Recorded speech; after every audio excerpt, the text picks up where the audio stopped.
Merci Saint-Esprit pour ta présence. Je te remercie pour les cœurs ouverts. Je te remercie Seigneur que tu nous remplisses de ton esprit et que tu mettes tes paroles dans la bouche.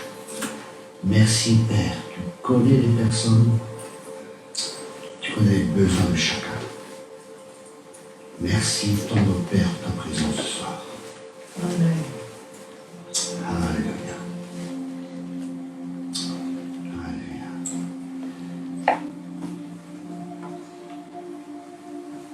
Des fois, je crois que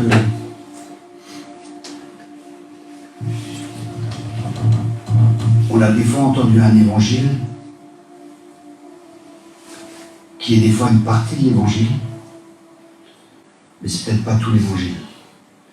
Et des fois, quand on n'entend qu'une partie, on a des attentes qui peuvent être faussées. Et je crois que pour nous, c'est important, des fois, vous savez, on évangélise les gens, viens au Seigneur, tu seras béni, tu seras guéri. Tout ça, c'est vrai. Dieu va te bénir, il y a ça qui va se passer, tout ça, c'est vrai. Mais le problème, j'ai remarqué que si on prêche cela pour amener les gens au Seigneur, les gens, ils viennent avec une mentalité, Dieu est là pour moi. Et c'est vrai. Mais ils ne viennent pas avec la mentalité pour servir Dieu. Vous comprenez la différence, ce que j'essaie de partager? Et j'ai eu la grâce, quand je suis venu au Seigneur, c'est le Saint-Esprit qui m'a convaincu. Et le Saint-Esprit m'a convaincu que j'étais pécheur et que j'avais besoin d'un sauveur. Et mon cœur était rempli de reconnaissance pour ce qu'il avait fait pour moi. J'avais beaucoup de blessures, j'avais beaucoup de problèmes. Pour ceux qui connaissent ma vie, j'étais proxénète, trafiquant de drogue, j'étais 3 fois en prison. Quand on est dans le milieu, on a beaucoup de blessures, on ne vient pas au Seigneur, on vient avec beaucoup de problèmes. Mais j'étais tellement reconnaissant envers Dieu que je l'adorais, je le remerciais. Et pendant 6 mois, à chaque fois dans la louange, j'arrêtais pas de pleurer.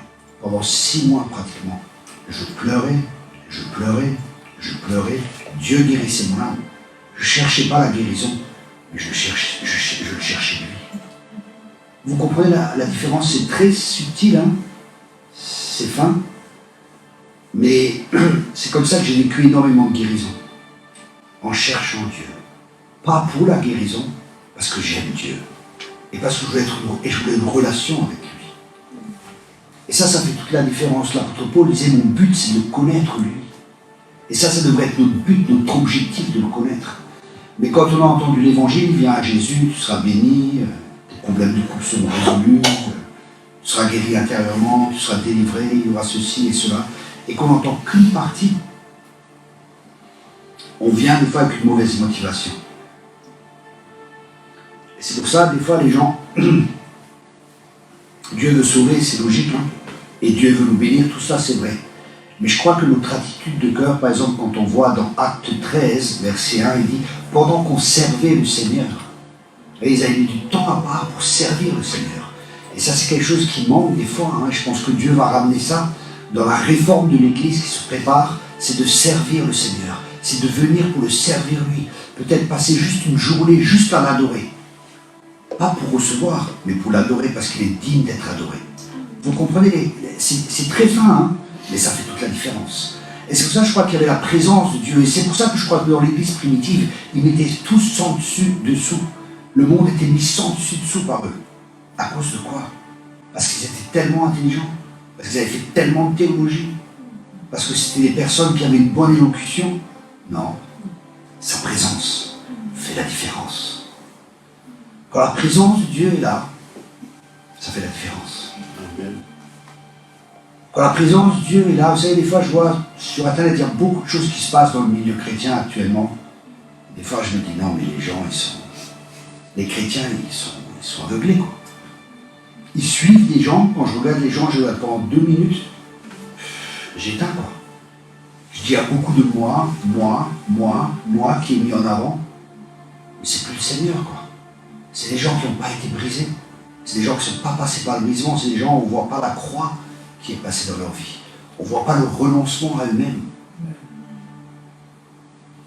Et ça, vous êtes venus pour la guérison intérieure, ne vous inquiétez pas, il y a des choses qui vont se passer, j'en suis persuadé de ça.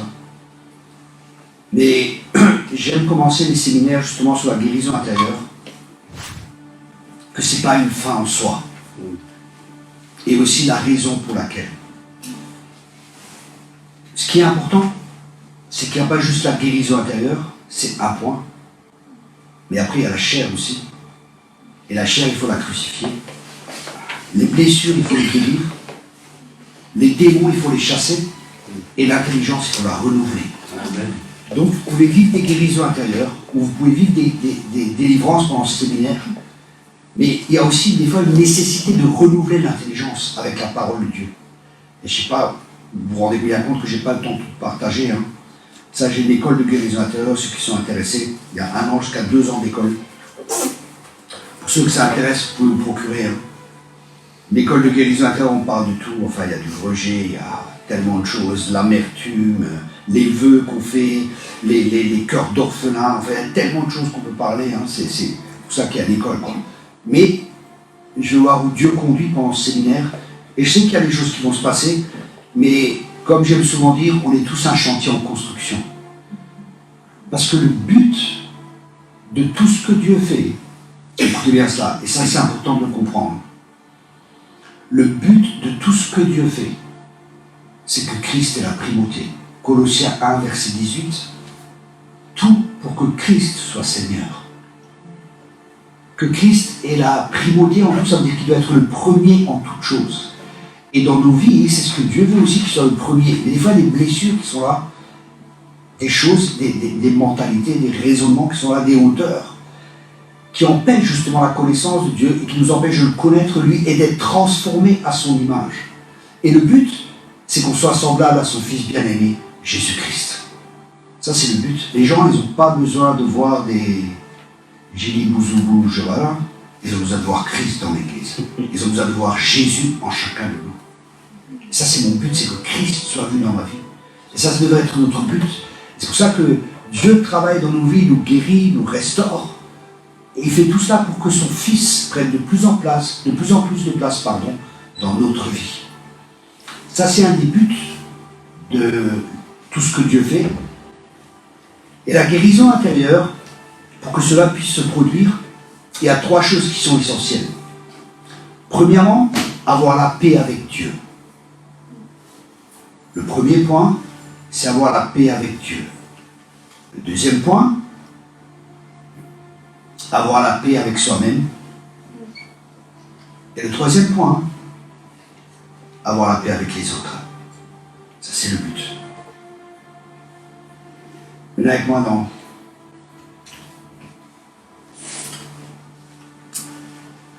Matthieu 22.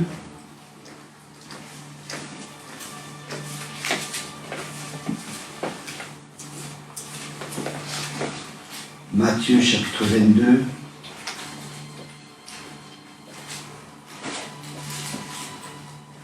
Et je vais lire la parole de Dieu à partir du verset 37.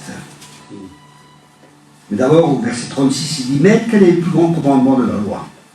Jésus lui répondit « Tu aimeras le Seigneur ton Dieu de tout ton cœur, de toute ton âme et de toute ta pensée. » C'est le premier et le plus grand commandement.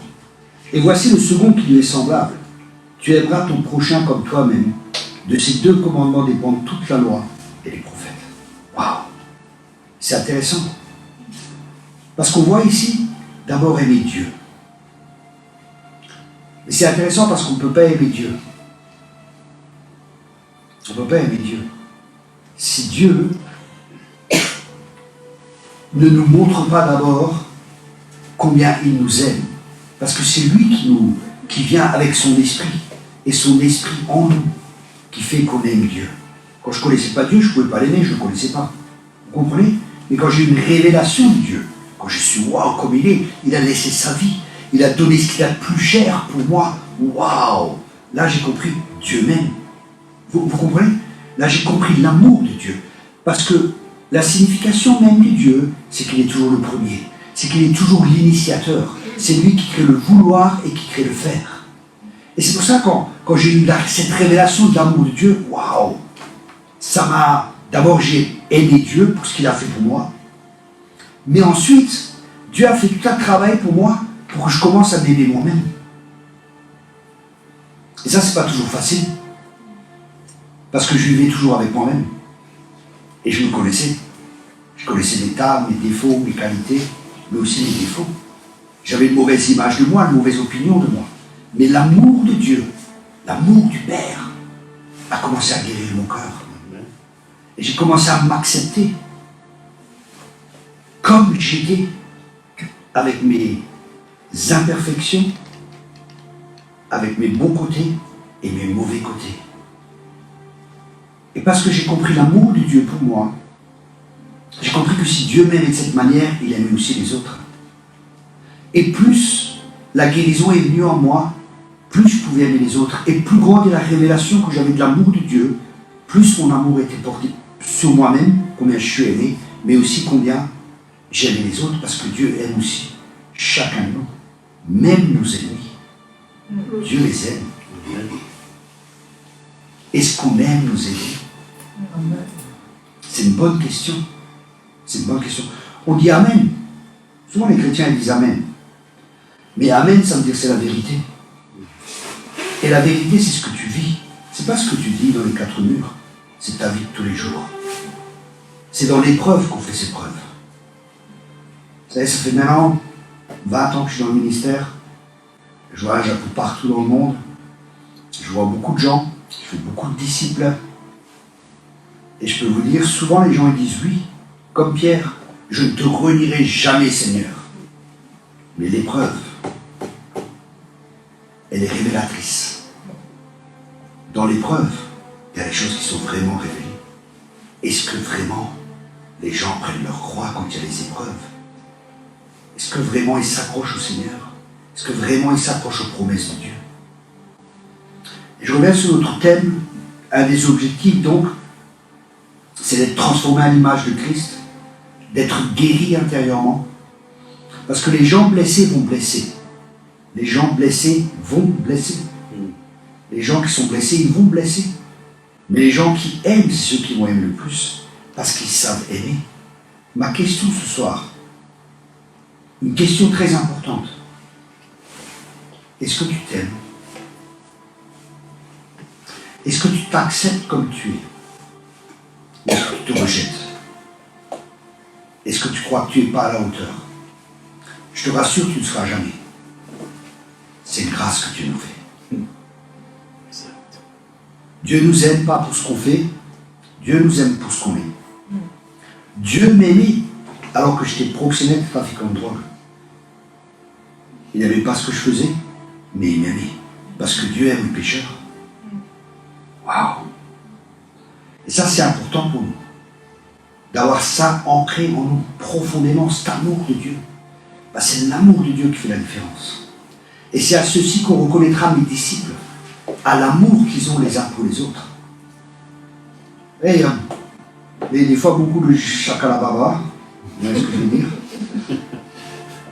Mais c'est un frère des ménages. Est-ce que tu es là pour l'aider? Si quelqu'un a besoin dans l'église, est-ce que tu es là? Est-ce que nous rondons pas celui qui a faim? Est-ce que nous couvrons celui qui est nu? Vous savez, il faut revenir à l'essentiel. Un jour, ils ont demandé à un homme de Dieu, et c'était un homme qui était très prospère aux États-Unis, il avait une entreprise. Et Dieu lui a dit, il faut que tu partes dans un pays, je ne sais plus où, en Afrique, un pays pauvre et tout. Et sa femme a dit, ah Seigneur, mais il faut que je laisse tout là. La belle maison, les richesses, il faut que je laisse tout pour suivre mon mari à aller en mission. Et le Seigneur lui a juste posé une question. Il lui a dit, qu'est-ce que tu vas emmener quand tu vas mourir? Waouh! Des bonnes questions, c'est important. Parce que ça nous aide à réfléchir. Et Dieu lui a dit, ce que tu vas amener, c'est des âmes. C'est des âmes. J'ai 60 ans maintenant. Je ne sais pas combien de temps il me reste à vivre. Je fais beaucoup plus jeune, merci beaucoup, c'est gentil. C'est vrai. Vous savez, quand on est avancé en âge, on réfléchit. On se dit combien de temps il me reste à vivre. Quel a été mon impact sur la terre? Pourquoi j'ai vécu? On se pose des questions essentielles que peut-être c'est bien de se poser quand on est jeune. comme dit Ecclésiaste. Parce que des fois, on peut gâcher une partie de sa vie. Là, il faut se poser les bonnes questions. Quel sera mon impact sur cette terre? Est-ce que j'ai accompli ce que... Sans s'accuser, hein, parce qu'il n'y a aucune accusation.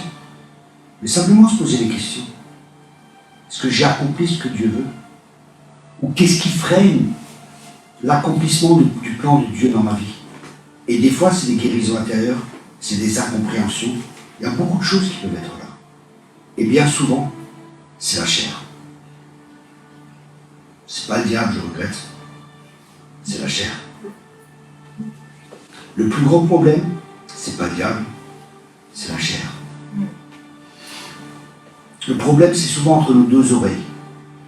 C'est notre manière de penser. Mais plus dans notre cœur, parce que l'homme est tel que sont les pensées de son cœur. Et quand nos cœurs sont blessés, on développe des manières de penser. On bâtit des murs de protection. Il y a beaucoup de choses qu'on fait. On est dans le déni, il peut y avoir tellement de choses, tellement de moyens de vouloir se défendre pour ne plus être blessé. Mais Dieu veut nous guérir.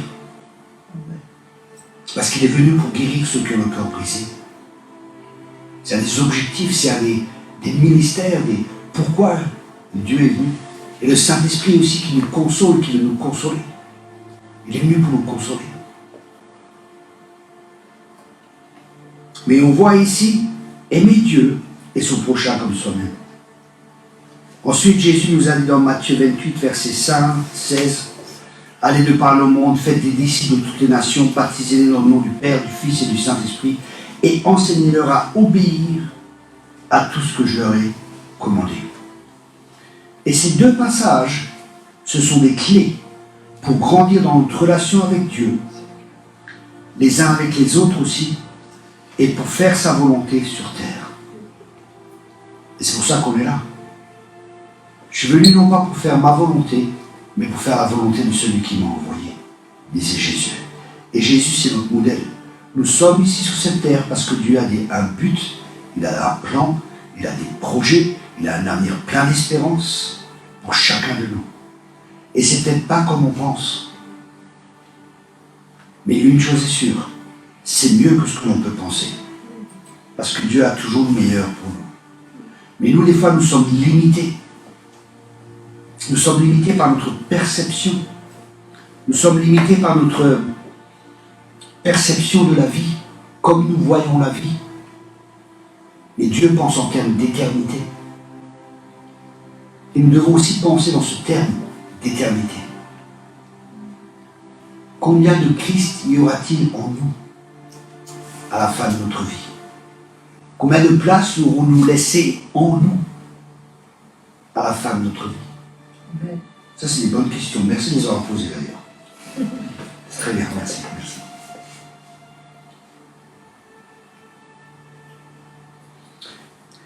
Et qu'est-ce qui nous empêche d'accomplir la destinée que Dieu a pour nous? C'est une très bonne question.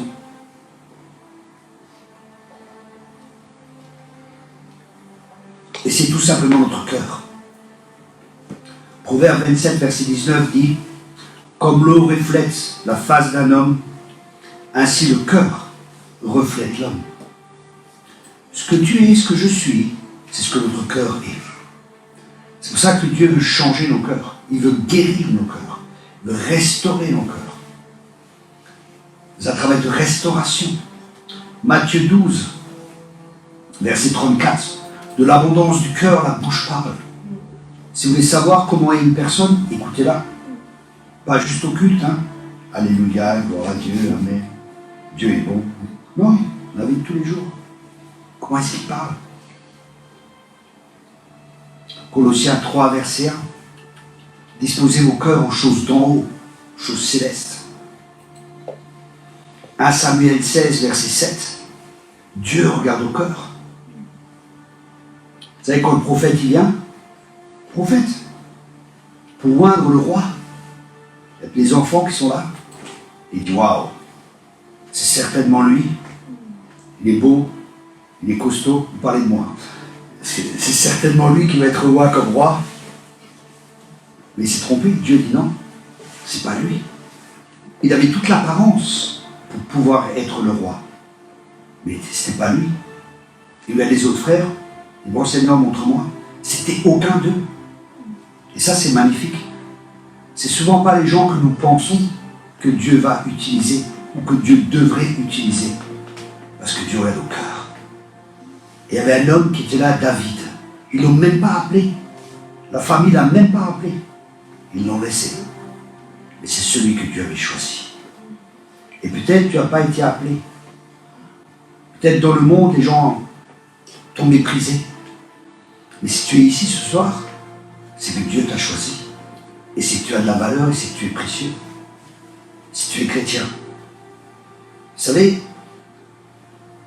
quand le privilège qu'il y a d'être un disciple de Jésus, c'est qu'un rabbin, par exemple, et la Bible c'est dans la pensée juive, hein, un rabbin, il y avait plusieurs personnes qui étaient là, et il choisissait ses disciples, c'est lui qui choisissait. Et Dieu nous a choisis. Dieu a choisi chacun de nous. Waouh! Quel honneur! Quel privilège! Et après, on a répondu aussi oui, bien sûr. C'est là ce qu'il veut faire de nous, c'est des disciples. Matthieu 6, verset 21. Là où est ton trésor, là sera ton cœur. Vous voyez, le cœur est tellement important. C'est pour ça que Dieu veut guérir nos cœurs. Il veut que les pensées de nos cœurs soient ses pensées. Afin qu'il puisse nous donner selon ce que notre cœur désire. Vous connaissez tous ce verset, hein? Il nous donnera ce que notre cœur désire. Mais je crois que ce que Dieu veut, c'est que nos cœurs soient tellement changés que ces désirs deviennent nos désirs. Et on ne sait même plus si c'est des désirs ou c'est les nôtres. On est tellement un avec Christ que c'est sa volonté qui s'accomplit. Wow. Ce que nous croyons réellement dans notre cœur, c'est ce qui se manifestera dans notre vie. Je répète cela. Ce que nous croyons réellement dans nos cœurs, c'est ce qui se manifestera dans notre vie. C'est pour ça que pour croire, pour être sauvé, qu'est-ce qu'il faut faire? Romains 10, tu crois dans ton cœur et que tu confesses de ta bouche. C'est là que tu seras sauvé. Vous voyez de nouveau le cœur, l'importance du cœur. Les choses les plus importantes, elles se situent au niveau de notre cœur. L'amour. Amore, amore. C'est où? C'est dans le cœur. La paix. Ces choses, c'est dans notre cœur. Le Saint-Esprit, il est où? Déversé dans notre cœur. C'est notre cœur. Et qu'est-ce que Dieu nous dit? Garde ton portefeuille plus que toute chose. Non, c'est pas ça. Garde ton cœur plus. Garde ton cœur plus que toute chose, car de lui proviennent les sources de la vie. Waouh! Car de lui proviennent les sources de la vie. Dieu nous garde, mais nous aussi, nous devons garder notre cœur. Et garder notre cœur, c'est ce qui rentre, ce qu'on voit, ce qu'on entend. Ça, c'est nos deux enseignants, nos oreilles et nos yeux. C'est les deux portes d'entrée de notre cœur. Est-ce qu'on laisse rentrer ces choses, ce qu'on entend, ce qu'on voit? Qu'est-ce qu'on laisse rentrer dans notre cœur? Et ça va nous affecter. Et les psychologues disent, à juste titre, que les 6 premières années de la vie sont décisives. Parce qu'un enfant, son cœur est ouvert. Je ne suis pas d'accord avec toi avec la psychologie. Ne me faites pas dire ce que je n'ai pas dit. Parce qu'il faut être sage aussi. Enfin, les gens vont dire, oui, maintenant il vient avec la psychologie. Non, non, c'est pas ce que je sais. Soyez sages. Mais les 6 premières années de notre vie sont décisives. Parce que c'est là que ce qu'on appelle le style de vie se forme dans notre vie. Et c'est la manière à laquelle on reçoit l'amour, l'acceptation. Et ça se forme les 6 premières années de notre vie. C'est pour ça que c'est décisif, ces années. Et sans l'intervention de Dieu, il n'y aura pas de changement. Ça, mais nous, on a le privilège que Dieu peut intervenir. Nous aider dans le renouvellement de l'intelligence. Il peut guérir nos cœurs, guérir nos blessures. Mais un enfant, quand une personne d'autorité lui dit quelque chose, elle le croit, c'est un enfant. Et son cœur, c'est comme un jardin, et on plante des semences. Ça, on verra encore plus tard, si je vais en parler, comment un cœur de pierre se forme. Parce que Dieu veut qu'on ait un cœur de chair. Des fois, il y a des cœurs de pierre qui sont là. Et des caractéristiques d'une personne qui a un cœur de pierre, elle va toujours servir les autres, mais elle ne voudra jamais qu'on la serve. Parce que son identité est dans le faire. Et en servant les autres, hein, là les gens m'aiment, je suis là, les gens m'aiment. On ne sert pas en réalité les autres, on sert nous-mêmes en se servant des autres. Vous comprenez combien c'est important ces thèmes? Et surtout quand des gens ont des ministères, parce que je vois des ministères qui ont des cœurs d'orphelins, ou des cœurs de pierre, c'est toujours en train de servir les gens. Mais la question est, quelle est la motivation? Pourquoi est-ce qu'ils courent partout? Au début de ma conversion, je priais, je dis Seigneur, ouvre-moi les portes de l'Afrique. Oh, Rabba, Chakrama, Shekoro. Je priais comme un malade. Et Dieu me dit, ça sert à quoi? Si tu gagnes le monde, si tu ne prends pas du temps avec moi. Je priais, mais je ne prenais pas trop de temps pour l'écouter. Et la prière, c'est un dialogue. La prière, le but de la prière, c'est d'être en relation avec Dieu. Mais j'étais encore dans le faire. Parce que quand on vient du monde, on est accepté quand on fait. On est accepté quand on a la réussite. On est accepté quand ceci, quand cela, quand cela. Mais en Christ, tu es tout simplement accepté, aimé, le jour où tu l'as accepté, lui. Tu es complètement accepté, complètement aimé. Tu étais déjà aimé avant. Mais là, tu es devenu son fils. Tu as changé de position. Et tu es devenu sa fille. Waouh! Et Dieu est devenu ton père. Et ça, c'est magnifique. Là, c'est un bon père et pourvoit à tous nos besoins. Je ne sais pas si vous connaissez la lettre d'amour du père. C'est un Anglais qui a fait ça. Et j'ai écouté ça avec ma fille. Je fais souvent écouter à ma fille dans la voiture. Par exemple, il dit oui, c'est moi qui t'ai tissé dans le sein de ta mère. C'est moi qui t'ai fait sortir. C'est moi qui t'ai fait naître. Et à un moment, il dit oui, je connais le nombre de cheveux qu'il y a sur ta tête. Et je dis à ma fille, tu vois, Dieu connaît le nombre de cheveux qu'on a sur la tête. Et ma fille, elle me dit, oh, pour toi, c'est facile, elle n'a pas besoin de compter beaucoup. Elle a 9 ans. Les enfants, c'est magnifique. Hein.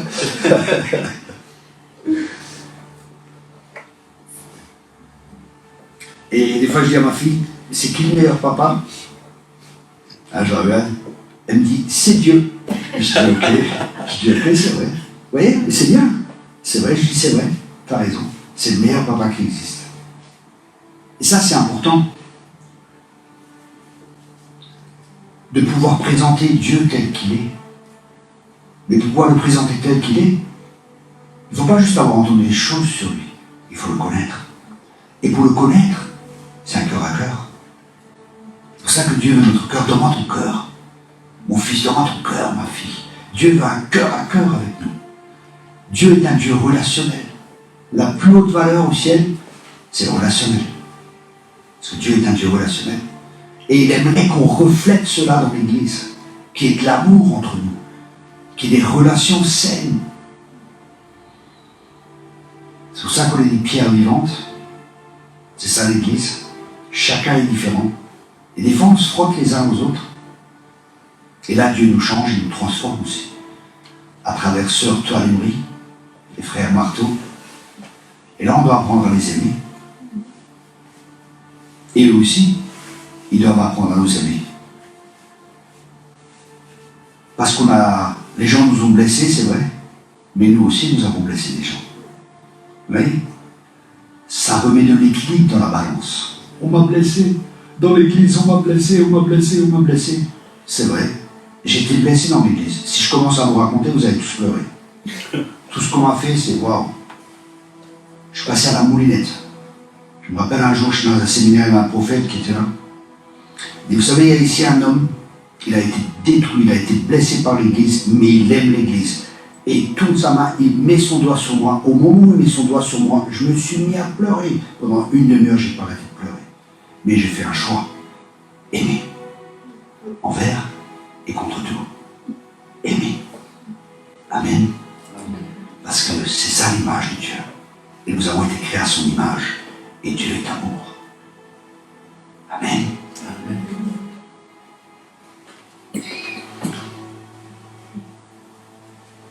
Nous péchons dans notre cœur. Écoutez bien ça. Nous péchons dans notre cœur quand nous répondons à chaque situation d'une manière qui n'est pas selon Dieu. Quand des gens nous blessent, qu'est-ce que dit la Bible? On vainc le mal par le bien. Oh. Moi, j'ai vécu des guérisons quand Dieu m'a dit « Prie pour tes ennemis ». Oh. Je me rappelle à l'époque, un pasteur, il m'avait vraiment blessé. Mais vraiment. Ça serait trop long de tout raconter. Mais je n'étais pas en tort. Hein. Mais il m'a vraiment blessé, il m'a cassé. Là, je suis en prière, tout ça. Et le Seigneur me dit, prie pour lui. Je dis, ok. Seigneur, je prie pour lui. Et Dieu me dit, bénis-le. Je dis, ok, Seigneur. Seigneur, je le bénis. Dieu me dit, non. Dieu me dit, non. Et je veux que tu pries pour lui, comme si tu priais pour toi-même.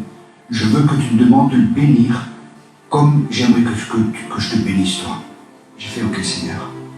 Je dis, Seigneur, je bénis cet homme, et ça, et je commence à prier. Et à ce moment-là, je me suis mis à pleurer. Je vivais des guérisons intérieures parce que j'avais ouvert mon cœur en priant pour lui.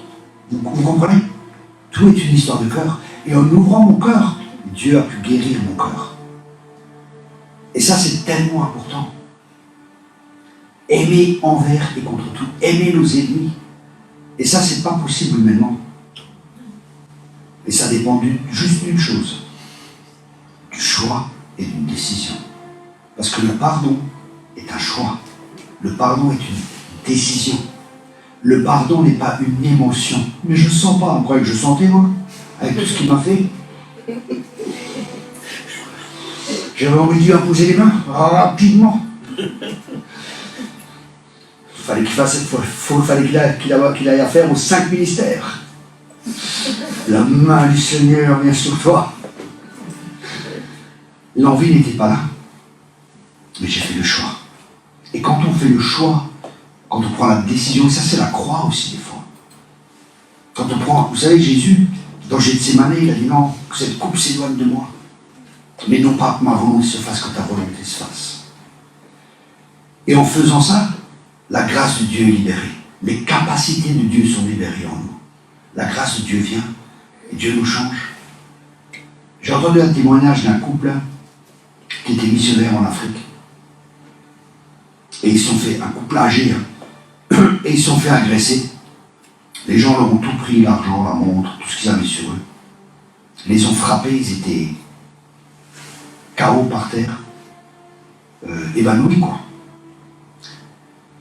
Et quand ils se sont réveillés, écoutez bien cela, quand ils se sont réveillés, la première chose qu'ils ont fait, Seigneur, pardonne-leur. Tout de suite en se réveillant. Et quand j'ai entendu cette histoire, je me suis dit, waouh, leur cœur était tellement changé, leur cœur était tellement transformé, qu'ils n'étaient pas là, est-ce que je vais leur pardonner, je ne vais pas leur pardonner, mais qu'est-ce qui nous est arrivé, c'est ça. La première réaction, Seigneur, pardonne-leur. Waouh. Ces gens avaient permis à Dieu de faire un travail dans leur cœur, que leur cœur soit tellement changé. Rappelez-vous Étienne. Seigneur, pardonne-leur. Ne leur impute pas ce péché. Jésus à la croix. Seigneur, pardonne-leur. Ça, c'est le cœur de Jésus. Et c'est le cœur que Dieu aimerait former en chacun de nous. Un cœur rempli d'amour. Qu'on soit comme lui. Que ce soit notre but ce soir. Que ce soit notre objectif. Être comme lui. À son image. Parce que c'est ainsi qu'on a été créé. Nous, on a été déformés par le péché. On a été déformés par les choses que nous avons vécues. Mais Dieu veut nous guérir. Et Dieu veut nous restaurer. Et pour ce faire, il veut guérir nos cœurs. Amen.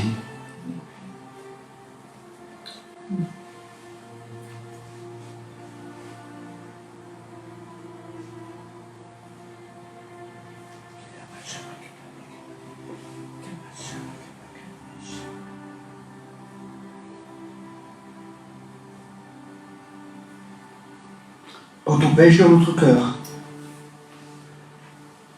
ça nous garde en esclavage. Dans Acte 8,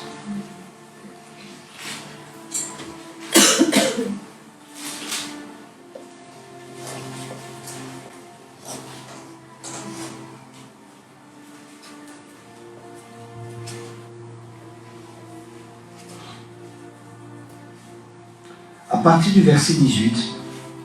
Lorsque Simon vit que le Saint-Esprit était donné par l'imposition des mains des apôtres, il leur offrit de l'argent, en disant « Accordez-moi aussi ce pouvoir, afin que celui à qui j'imposerai les mains reçoive le Saint-Esprit. » Mais Pierre lui dit que ton argent périsse avec toi, puisque tu as cru que le don de Dieu s'acquérait à prix d'argent. Il n'y a pour toi ni part ni l'autre dans cette affaire. Écoutez bien maintenant. Car ton cœur n'est pas droit devant Dieu. Ton cœur n'est pas droit devant Dieu. C'est pas fini. Repens-toi donc de ta méchanceté et prie le Seigneur pour que la pensée de ton cœur te soit pardonnée.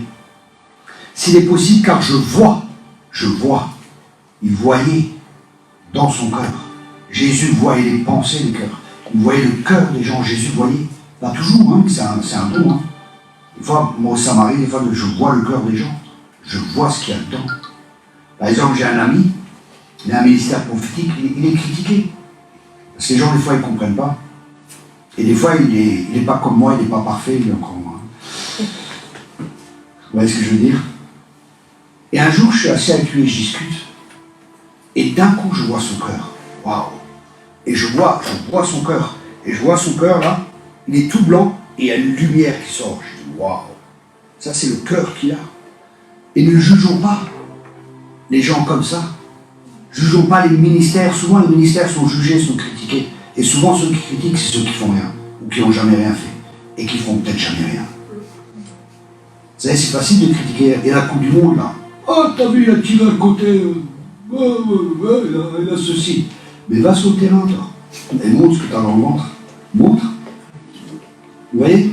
C'est facile, hein, ceux qui sont dans les tribunes, hein, avec les gros ventres, la bouteille de bière à côté. Ouais, putain, comme ils jouent et tout. Mais être sur le terrain, c'est autre chose. Être sur le champ de bataille, c'est autre chose. Prendre les coups, c'est autre chose. Suer, c'est autre chose que d'être dans les gradins. Et ceux qui critiquent, c'est souvent ceux qui sont dans les gradins. Parce qu'une fois que tu es en bas, tu fais attention. Tu sais que tu n'es pas mieux que les autres. Aïe. Si quelqu'un croit qu'il était mieux que les autres, c'est mis le doigt dans l'œil jusqu'au coude. S'il n'y avait pas la grâce de Dieu, un jour j'étais choqué. Hein. Même un prédicateur, au camp, il dit, vous savez, on est tous des pédophiles. J'ai fait quoi? Il est fou lui ou quoi? Il dit, s'il n'y avait pas la grâce de Dieu, notre cœur, il est sans Dieu, sans être sauvé, peut faire n'importe quoi. C'est vrai, Fabien? Avec Greg. Tout à fait. C'était waouh. Je vous dis, il y avait une présence de Dieu quand cet homme était là. C'était vraiment waouh. À un moment, j'arrivais presque plus à prêcher, tellement il y avait la présence de Dieu. À traduire, pardon. Parce que je traduisais. Il speak English. J'ai traduit en alsacien, en français. Et il y avait une telle présence de Dieu, j'arrivais plus à parler pendant un moment. C'était très fort. Vous savez, s'il n'y avait pas la grâce de Dieu, le corps de l'homme est mauvais par-dessus toute chose. On était pécheurs, on n'est plus pécheurs. Hein. Mais on était pécheurs, on était tordus. Tous. Il n'y en a aucun qui était mieux que l'autre. Oui, mais moi j'ai juste un peu... Comme toi, j'ai juste ceci. Celui-là qui pêche un contre un commandement, il a péché contre tous. Hein. C'est notre nature qui était mauvaise. Notre nature était pécheresse. C'est pour ça que Jésus a changé. Et qu'il veut nous changer encore. De gloire en gloire et de victoire en victoire. Le but de Dieu, c'est de nous transformer à son image, à l'image de son Fils bien-aimé, Jésus-Christ. Amen. Amen. On continue. Ici, on voit qu'il était lié. Et d'où viennent ces liens? Comme j'ai dit, le caractère, tout ça, c'est formé avant qu'on atteigne les 6 premières années. Parce que les enfants sont très bons à recevoir des informations. Mais ils ne sont pas bons pour interpréter les informations. Ils sont très bons pour recevoir des informations, leur cœur est ouvert, mais pas pour les interpréter de la bonne manière. Par exemple, un bébé, il est en train de pleurer. La mère lui donne le sein. Mais le bébé, il a les couches pleines. C'était pour changer les couches. Il va se dire, oh, mais maman, elle m'aime pas, elle ne veut pas me changer les couches. Ou le bébé il pleure et on ne fait pas ce qu'il aurait à faire. Il peut se sentir rejeté, il peut se sentir pas accepté. Les enfants, il y a un test qui a été fait. Je crois que c'était en Roumanie à l'époque de Ceausescu, je ne sais pas exactement, mais c'était une histoire que j'ai lue et qui est vraie. Ils ont pris des enfants dans un orphelinat, ils ont nourri tous les enfants la même nourriture, ils ont donné à tous les enfants à boire, pareil, tout. Mais il y a des enfants vers lesquels ils sont allés, ils les ont pris dans les bras, ils ont parlé avec eux, et les autres, ils les ont laissés comme ça. Ces enfants sont morts. Waouh! Parce qu'on a été créé pour être en relation. Juste la nourriture et la boisson, ça ne suffisait pas. Ils avaient besoin qu'on leur parle, ils avaient besoin d'être pris dans les bras, ils avaient besoin d'affection. C'est pour ça que quand une mère allait un enfant, c'est tellement important. C'est pour ça que Dieu a un cœur de mère aussi. Je n'aurai pas le temps de parler de ça. Parce que Dieu est esprit, il n'est ni mère ni père. Mais il a un cœur de père et il a un cœur de mère. Dieu est esprit. Ok? C'est bon, tout le monde est là? Oui. Ok. Mais la Bible elle parle. J'étais sevré par toi comme un enfant de sa mère. Et un des noms de Dieu, c'est El Shaddai. El Shaddai signifie celui qui a beaucoup de poitrine. Et qu'est-ce qui se passe quand la mère elle donne le sein? L'enfant, il voit la mère, l'amour, il y a le contact qui est là. Il y a la nourriture, il est nourri, et on a besoin, et c'est vraiment important. Et en même temps, il y a je crois que ça s'appelle l'endoctrine, c'est ça le... L'endorphine. C'est un truc de la joie, hein, l'endorphine. L'hormone de la joie, oui. Qui est communiquée aussi. Il y a tellement de choses qui sont communiquées. Bon, ce serait trop long pour soi de parler de ça, mais j'ai un séminaire sous le cœur de mère. Au fait, si vous êtes intéressés, et ça reste entre nous, hein, les CD sont à moitié prix. C'est une bonne nouvelle, si jamais vous êtes intéressés pour le cœur du mère. Parce que la première fois que j'ai entendu ça, waouh, ça vient pas de moi, j'avais entendu prêcher ça, je dis waouh, ça, j'ai jamais entendu ça. Dieu a un cœur de mère, waouh. Et après j'ai commencé à étudier ça, j'ai pris ces messages, j'ai essayé d'étudier, j'ai cherché la parole de Dieu et tout. Et j'avais vraiment à cœur de faire un séminaire sous le cœur de mère. Et j'ai fait un séminaire sous le cœur de mère. Les gens pleuraient autant que quand je parle sous le cœur du Père. J'étais étonné. Parce que l'amour d'une mère, c'est important. C'est comme l'amour du Père. Les deux sont importants. C'est pour ça que Dieu a créé la famille. Dieu est un Dieu de famille. C'est pour ça qu'il a créé le Père et la Mère. C'est pour ça qu'un enfant qui est élevé tout seul, il y aura des membres qui seront là, c'est obligé. C'est obligé. Ou un enfant qui est élevé par deux hommes ou par deux femmes, il y a un membre qui est là. Parce que le Père donnera autre chose que la Mère. Vous comprenez? Et le fondement de la société, c'est la famille. Et le diable sait, parce que c'est la première institution que Dieu a créée, c'est la famille. Et le diable sait cela, c'est pour ça qu'il détruit la famille. Divorce, ceci. Maintenant, on voit avortement qui a été voté dans la Constitution en France, vous vous rendez compte? Avortement. Il parle même de l'avortement jusqu'au 9e mois quand la mère a des problèmes psychologiques ou les choses, mais vous vous rendez compte? Mais c'est les droits de la femme. Ah bon? Et les droits de l'enfant, ils sont où? Il n'a pas de droit, l'enfant. Vous comprenez? Le monde est devenu complètement fou. On est vraiment dans la fin des temps. C'est pour ça que l'Église doit se lever. Et c'est pour ça que l'Église doit être guérie aussi. Elle doit être préparée, l'épouse, pour le Seigneur. Parce qu'il revient bientôt. Et Dieu est en train de préparer son épouse pour qu'elle soit sans ride et sans tache. Et c'est pour ça que la guérison intérieure est nécessaire. La délivrance est nécessaire. La guérison physique est nécessaire. Le renouvellement de l'intelligence, toutes ces choses, c'est une nécessité. C'est pour ça qu'on fait ce séminaire. Demain, on priera plus. Hein. Souvent, les expériences que nous vivons peuvent nous faire croire des choses qui ne sont pas justes. Et ces choses, si nous les croyons dans notre cœur, ça va influencer tout notre comportement. Par exemple, moi, quand j'étais enfant, je croyais que mes parents aimaient plus le travail que moi. Parce qu'ils m'ont donné à mes grands-parents pour que mes grands-parents m'élèvent. Alors pour moi, dans ma tête d'enfant, inconsciemment, ou dans mon cœur d'enfant, pardon, je me disais, waouh, mes parents, ils aiment plus le travail que moi. Et qu'est-ce que ça a créé en moi? Du rejet. Et j'avais énormément de rejet. Et le rejet chez moi était tellement fort. J'étais un très bon footballeur, sérieusement. J'étais un bon footballeur. Mais des fois, dans l'école ou quelque part, quand ils formaient des équipes, bien que j'étais vraiment un bon joueur, souvent on me choisissait parmi les derniers. Vous savez, il y en a deux qui choisissent leurs équipiers, et souvent on me choisissait en dernier. J'avais beaucoup de rejet. Et Dieu m'a guéri du rejet. J'ai vécu une délivrance du rejet. Mais pas tout de suite à ma conversion. C'était un esprit de rejet que j'avais. C'est pas juste du rejet, c'était un esprit. Je me rappelle, j'étais commercial à l'époque. Et j'allais voir les clients et tout. Et une journée, je vous dis, j'ai rien vendu. Je sais pas combien de clients j'ai fait et j'ai rien vendu. Je dis, c'est pas possible. Et j'étais pas bien. J'étais mal. Oh, j'étais mal. Dans mes émotions, j'étais mal en peau. J'étais vraiment pas bien. Et je suis allé voir des chrétiens. Et je dis, écoutez, je suis vraiment pas bien, j'ai rien vendu toute la journée, je sais pas ce qui se passe, je suis pas bien, vous pouvez prier pour moi. Et ils ont commencé à prier pour moi. C'est des gens qui étaient de chez Ulf Ekman, en Suède, c'était très fort à l'époque. La délivrance, c'était vraiment des guerriers, présence de Dieu très forte et tout. Et la femme, elle commence, elle commence à prier en langue comme ça, elle fait et j'ai senti un esprit, mes mains ont commencé à faire comme ça, à trembler, et j'ai senti un esprit sortir de ma main. C'était l'esprit de rejet. Dieu avait utilisé toutes ces situations pour que le rejet qui était profondément en moi, cet esprit, il remonte à la surface. Et j'ai eu une délivrance en tant que chrétien. Oui, un chrétien peut avoir un démon.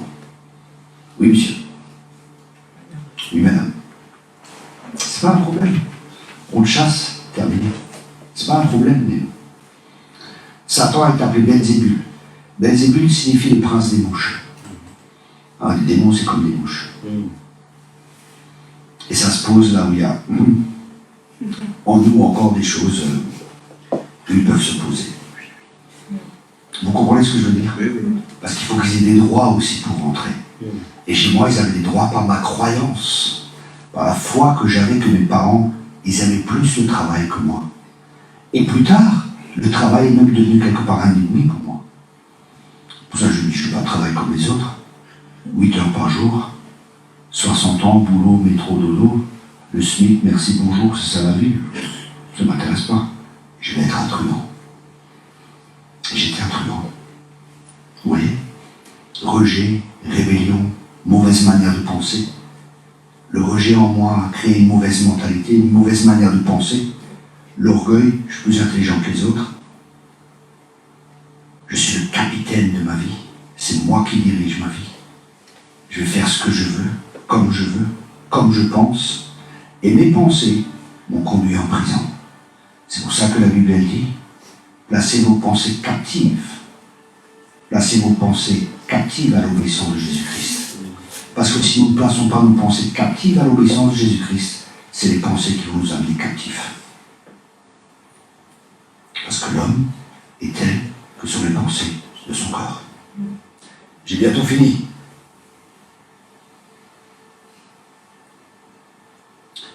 Pour guérir les blessures de notre passé ou la guérison intérieure, c'est un processus où on permet au Saint-Esprit de révéler Jésus dans tous les domaines de notre vie, afin que nous puissions encore avoir une relation plus intense ou plus profonde avec Dieu et avec les autres. Et on est blessé par les expériences négatives qu'on a eues dans la vie, et surtout par des personnes d'autorité comme le père, la mère, ou les frères, les sœurs, les enseignants, ou des fois les pasteurs, ou les gens très proches. C'est souvent les gens proches qui nous blessent le plus. Si vous ne croyez pas, demandez à des avocats qui s'occupent de divorce. Les gens s'aiment et quand ils divorcent, c'est ma brosse à dents, c'est pas la tienne, c'est cela, je veux ci, je veux ça. Ils se fusillent, quoi. Ils se massacrent.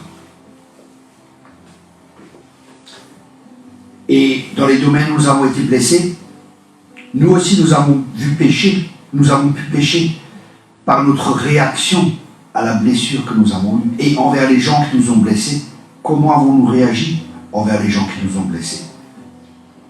Et on peut croire des mensonges à propos de nous-mêmes.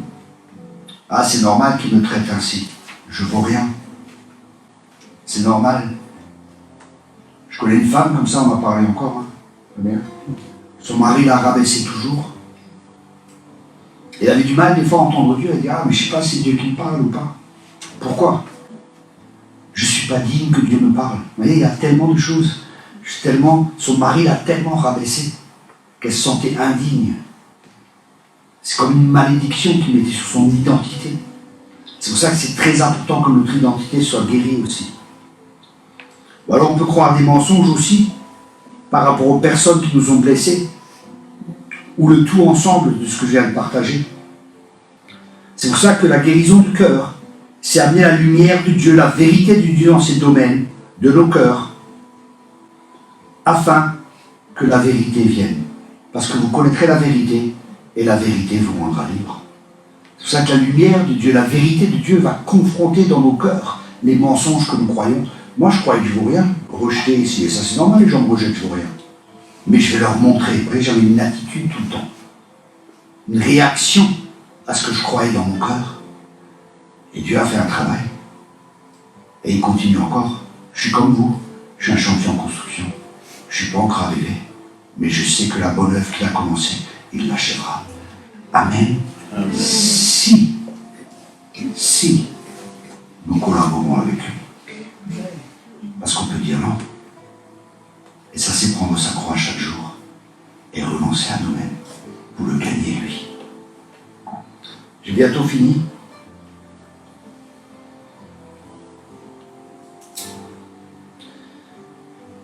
Je vais finir avec ça.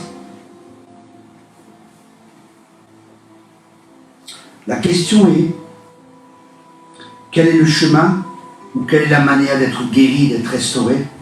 Il y a deux moyens, la repentance, changement de mentalité, une autre manière de penser, accepter la vérité à la place du mensonge, et le pardon.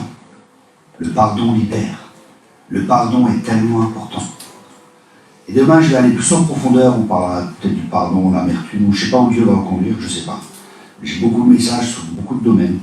Et après, on priera pour vous. C'est pour ça que je vous encourage, quand vous venez, essayez de pouvoir venir ce soir et demain toute la journée.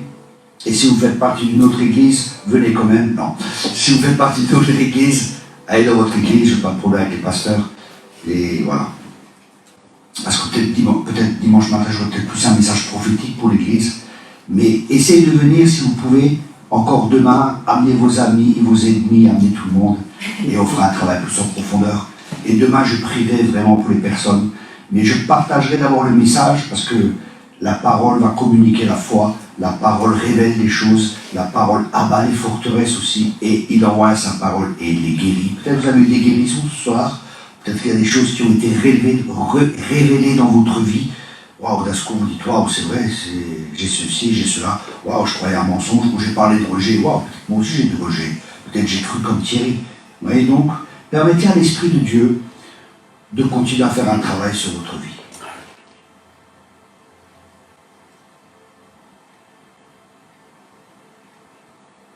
Ok. Je vais juste prier pour une personne parce que j'ai vu quelque chose. Alléluia. Ok. C'est bon? Voilà.